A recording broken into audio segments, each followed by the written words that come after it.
अस्सलाम वालेकुम everybody, thank you so much Sadia for your question. मैं बस ये कहना चाहूँगी कि आज इस महफिल में दो वकीलों ने ऑलरेडी बात की है, खालिद साहब ने और ईमान ने। तो मैं उन्हीं की बात को, अगर आप सुन रहे थे तो मैं और थोड़ा सा डिटेल में जाऊँगी और सादिया के क्वेश्चन को एड्रेस करूँगी। देखें, इस वक्त जो बलूचिस्तान की सूरत हाल है, जिसका गवादर एक मिसाल है, तो उसको हम अगर इंटरनेशनलाइज नहीं करेंगे तो हमारी बात आगे नहीं बढ़ेगी, क्योंकि हमारे जो लोकल कोर्ट्स हैं वो इस वक्त हॉस्टेज हैं एक ऐसी ऑपरेशन के, एक ऐसे इस्तिसाल से जो समाजी भी है, माशी भी है और सकाफती भी है। तो इस वक्त मैं थोड़ी सी और तफसील में बात करूँगी। दो तीन मैकेनिज़म्स हैं। अच्छा, अब कौन सा कोर्ट है? कोई वर्ल्ड का क्या ह्यूमन राइट्स कोर्ट है?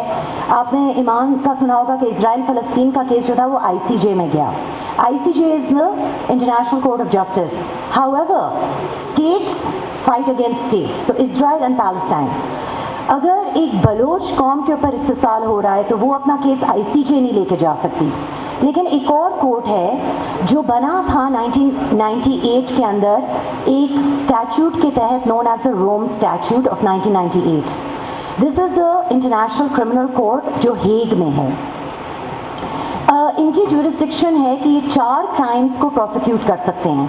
1, the crime of genocide, 2, crimes against humanity, और the 3rd is crimes of aggression. 4th को छोड़ दें इस वक्त, क्योंकि हमारा फोकस रहेगा कि बलूचिस्तान के अंदर स्पेशली गवादर, और अगर आप रिको डिक को भी देखें तो क्या वो जेनोसाइड की तारीफ में आता है या नहीं, और अगर आता है तो इसको हम कहाँ परस्यू करें। रुवांडा के अंदर 2 लाख से तकरीबन 1 लाख लोगों को कत्ल किया गया 1994 में। बेल्जियंस जो थे वो गए, वो कॉलोनाइजर्स थे, तो उनने एक यानी कि कॉन्फ्लिक्ट पैदा किया टूट्सीज और हुटूस के अंदर। अब ये केस जो था ये इंटरनेशनल क्रिमिनल कोर्ट गया, लेकिन इंटरनेशनल क्रिमिनल कोर्ट के अंदर आपको वाज़ेह तौर पर किसी को निशानदेही करनी पड़ती है कि ये हैं, इन लोगों ने हमारे साथ किया। It does not have to be military. अच्छा, एक और बात मैं कहना चाहूँगी कि इंटरनेशनल क्रिमिनल कोर्ट के अंदर अगर आप रुवांडा का केस लेके जाएं बनिस्बत यूगोस्लाविया का, तो एक इंटरनेशनल आर्म्ड कॉन्फ्लिक्ट है और एक non international armed conflict. Rwanda का लोकल यानी नायाक जिसे कहते हैं, नॉन इंटरनेशनल आर्म्ड कॉन्फ्लिक्ट था, because it was between basically Tutsis and Hutus, 2 different tribes in Rwanda. However, the Bosnia case, जब बोस्नियन मुसलमानों को मारा जा रहा था स्रेब्रेनिचा में और क्रोएट्स को, तो वो एक इंटरनेशनल इशू इसलिए समझा गया, हालांकि बोस्नियंस जो थे वो अपनी ही धरती में थे, क्योंकि सर्ब्स की जो कुव्वत थी और वो उनके ख़िलाफ़ थी और उनको हिमायत मिली हुई थी from the federal republic of Yugoslavia. तो these are different ways to think about it. अभी मैं चाहती हूँ कि जेनोसाइड की तारीफ क्या है। जेनोसाइड की तारीफ article 6 of the Rome Statute, जिसने इंटरनेशनल क्रिमिनल कोर्ट को कायम किया था, is that killing members of a group, that is a national, ethnic or racial religious group. So it could be Sindhis, it could be Urdu speaking, it could be any race, right? It could be Baloch. Killing members of the group, causing serious bodily or mental harm to members of the group, deliberately inflicting on group conditions of life calculated to bring about its physical destruction in whole or part. Right? तो आप ये नहीं कह सकते कि it's business unusual that we are fencing. No. Could it be genocidal? Because you are imposing इस तरह के हालात on a population in Gwadar that will lead eventually to its physical destruction. Forcibly transferring children of the group, कि अगर Bloch बच्चे या सिंधी बच्चे या रवांडन बच्चे अडॉप्ट हो रहे होते, अगर ये जेनोसाइड नहीं है तो दूसरा प्रोविजन जो होता है रोम स्टैट्यूट के तहत before the International Criminal court is crimes against humanity. Crimes against humanity के अंदर 15 जराइम शामिल हैं, जिसके अंदर मर्डर, एक्सटर्मिनेशन, एनस्लेवमेंट हो गई, but also, and this is important, deportation और फोर्सिबल ट्रांसफ़र ऑफ पॉपुलेशन। तो अगर हम ग्वादर के लिए दलाइल दे सकते हैं, डॉक्यूमेंट कर सकते हैं कि इस दीवार की वजह से ये पूरी पॉपुलेशन कोर्स यानी कि जबरी बेदखली का सामना करेगी, अपनी खुशी से माइग्रेट नहीं कर रही और इस सेंस की कोई बिजनेस ज़रूरत नहीं है. तो ये transfer of population then becomes a crime against humanity even if it's not genocide. कैद करना, डेप्रिवेशन ऑफ फिजिकल लिबर्टी, जबरी गुमशुदगियाँ इसमें आती हैं, forced pregnancy, forced prostitution, sexual slavery यानी कि जिनसी ग़ुलामी. और सॉरी अगर मैं बहुत ओपनली बात कर रही हूँ, लेकिन हमें ये बातें करनी भी हैं एक तरह से. Persecution against any identifiable group collectively. मैं पूरा पढ़ूंगी नहीं, लेकिन इसके अंदर क्राइम ऑफ अपार्थाइड भी शामिल है. क्राइम ऑफ अपार्थाइड क्या है? लोग कहते हैं कि इजराइल की दीवार अपार्थाइड है. साउथ अफ्रीका के अंदर नस्ली बुनियाद के ऊपर इंस्टीट्यूशनल डिस्क्रिमिनेशन हुई, तो क्राइम ऑफ अपार्थाइड भी बनता है. तो क्राइम ऑफ ह्यूमैनिटी का ये मतलब नहीं कि 15 के 15 शिक्कें जो हैं वो चेक हों. इनमें से कुछ के ऊपर आप केस बना के इंटरनेशनल क्रिमिनल कोर्ट लेके जा सकते हैं. अच्छा, एक और चीज़ मैं ये बताना चाहूँगी कि यूएस के अंदर एक लॉ है, फेडरल लॉ. क्योंकि मैंने यूएस में लॉ पढ़ा है और उधर 5 साल उधर की जेलों में हार्ट ऑफ एम्पायर में काम भी किया है, तो महविश जो कह रही हैं वो मैं समझ सकती हूँ. लेकिन मैं ये भी कहूँगी कि उधर बेहतरीन वकील भी हैं जो इस तरह के इंसानी हुकूक के केसेस करते हैं. अमेरिका के अंदर एक एलियन टॉर्ट लॉ एक्ट है. तो अगर कोई ऐसे जनरल्स या कर्नल्स या जो स्टेट के इस वायलेंस के अंदर इन्वॉल्व हैं, वो किसी गैर मुल्क जाते हैं, जैसे पिनोशे था. पिनोशे ने चिले के अंदर सोशलिस्ट प्रेसिडेंट अयंदे को हटाकर 60,000 लोगों को डिसअपियर किया.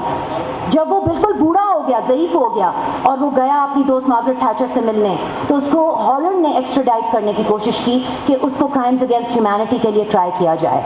इसी तरीके से अमेरिका के अंदर एक एलियन टॉर्ट एक्ट ये है कि यूरुग्वे के अंदर एक आर्मी जनरल ने टॉर्चर किया था बहुत से लोगों को अपनी हुक्मरानी के लिए.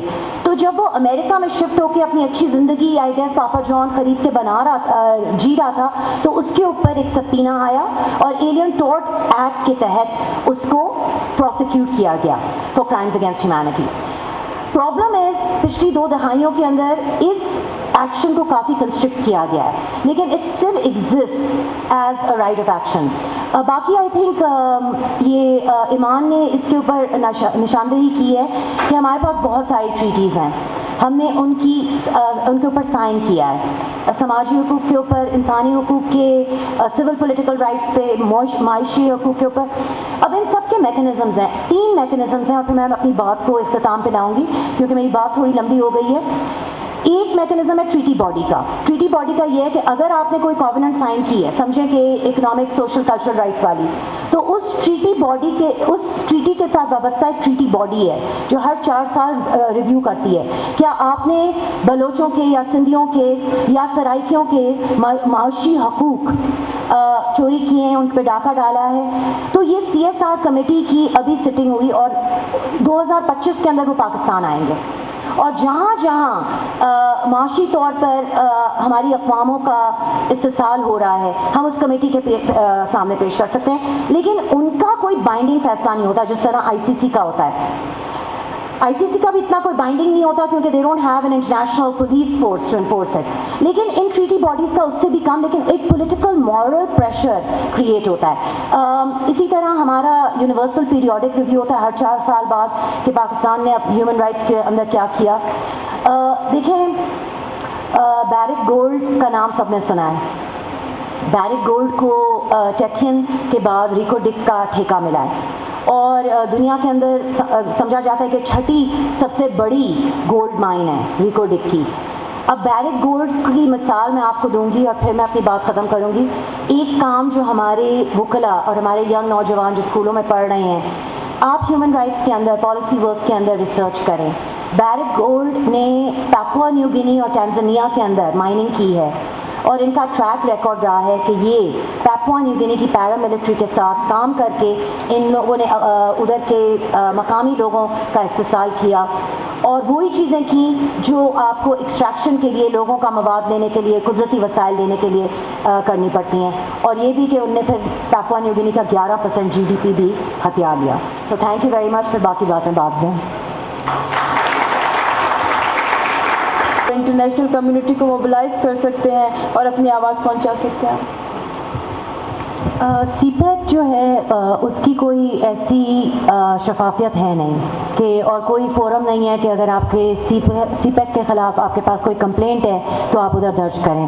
ہماری جو حفیظ و بلوچ کی اسٹرگل ملیر میں رہی ہے تو 2 سال پہلے جب ملیر ایکسپریس وے بن رہا تھا تو ہمیں پتہ چلا کہ ایشین ڈیولپمنٹ بینک جو ہے وہ اس منصوبے کے لیے 5 لاکھ روپے دے رہا ہے. اب یہ ادھر کے جو کمیونٹی ہے ملیر اور لیاری، اگر آپ لوگ کراچی کو جانتے ہیں تو لیاری اور Malir, Karachi basically is a Baloch city, right. ادھر جو مائگریشنز ہوئی ہیں وہ بلوچوں کی ہیں، اور تو کلچرلی اگر آپ کراچی کو سمجھتے ہیں تو it's sorry what was the question? Okay. ہاں ملیر کا تو ہم لوگوں نے ایشین ڈیولپمنٹ بینک کے سامنے انہی کے سماجی اصول 2009 کو استعمال کر کے کہا کہ بھائی یہ والا جو آپ کا پروجیکٹ ہے یہ تو انڈیجنس رائٹس کو ہرٹ کر رہا ہے. تو ان کے جو اصول ہیں وہ ٹریگر تب ہوتے ہیں جب انڈیجنس لوگوں کے حقوق کے اوپر کوئی اثر انداز ہو، یا انوالنٹری ریسیٹلمنٹ ہو یعنی جبری بے دخلی جو ہم گوادر میں دیکھ رہے ہیں، یا ماحولیات سے کوئی جڑا ہوا. اور وہ کیس ہم نے باقاعدہ لڑا. 2 کسان عظیم دیکھن صاحب اور محمد اسلم سائیں اسلم بلوچ، انہوں نے باقاعدہ فلپینس کے اندر ایک کچہری ہوئی، انہوں نے اردو میں اپنے دلائل دیے اور وہ پھر انگلش میں ادھر ٹرانسلیٹ ہوئے، اور ہم نے حکومت سندھ کے $5 ملین روکے. اور یہ ہمارے لیے ایک بہت بڑی وکٹری تھی. گجر اور رنگی نالا کے اندر 7,000 گھروں کو توڑا. کراچی کے اندر ہم لوگ کراچی کو پورے ملک کی، سندھ اور بلوچستان کی بھی ماں سمجھتے ہیں، پورے ملک کی ماں سمجھتے ہیں. ادھر جب لوگوں کی جبری بے دخلی ہوئی ہم نے یونائٹڈ نیشنز کو لکھا. مہوش کی بات سے میں اتفاق کرتی ہوں، ہیں تو یہ سماجی یعنی کہ سامراجی ادارے، لیکن ہم ان کو اسٹریٹجکلی یوز کر سکتے ہیں.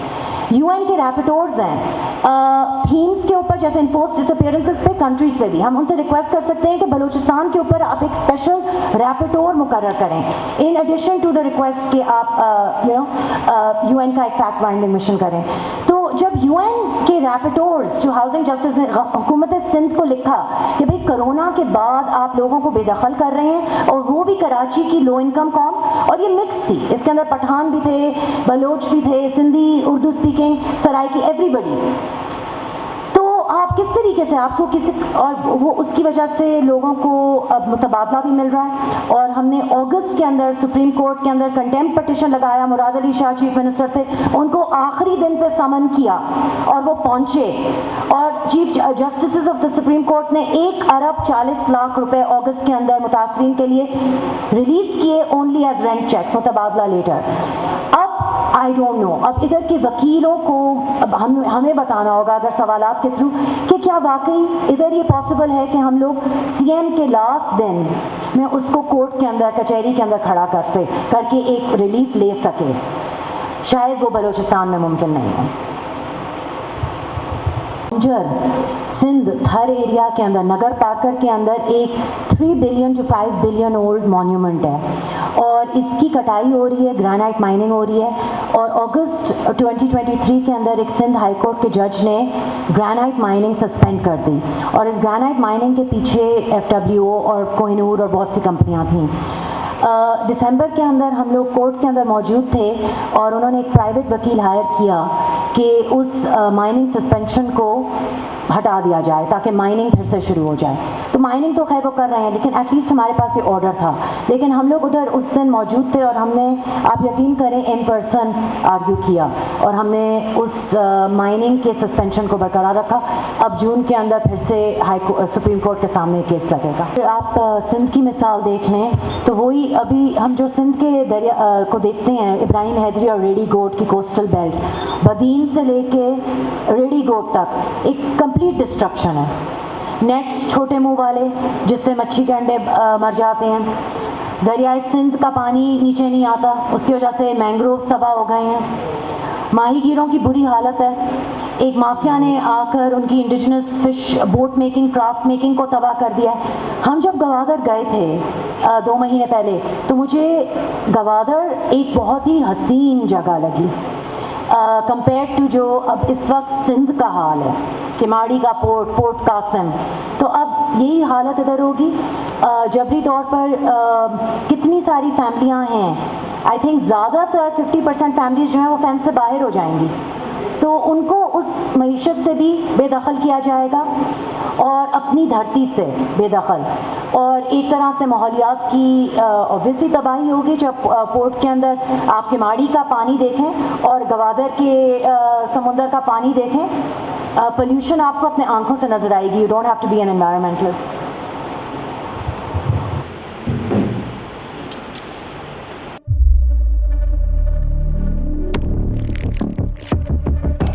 कुदरत की तख्लीक में कोई कमी नहीं, बस देखने वाली नजर चाहिए। कुदरत के बनाए इस निजाम में कौन है फसादी और कौन कर रहा है हद की मनादी? Absolutely not. कुदरत की सब पर नजर है, मजलूम की आह हो या जालिम पे पर्दा, कुदरत की नजर से ओझल नहीं। कुदरत का ऐसा ही एक शाहकार है जो नजर भी रखता है और पल पल की खबर भी। बराह रास्त जल से हो या रखनी हो पाकिस्तान समेत दुनिया भर की खबरों पर नजर, तो अभी सब्सक्राइब करें YouTube पर डेली कुदरत को, या फिर फॉलो करें सोशल मीडिया पर डेली कुदरत को, और रहें हर लम्हा बाखबर। कुदरत हर वक्त बर वक्त।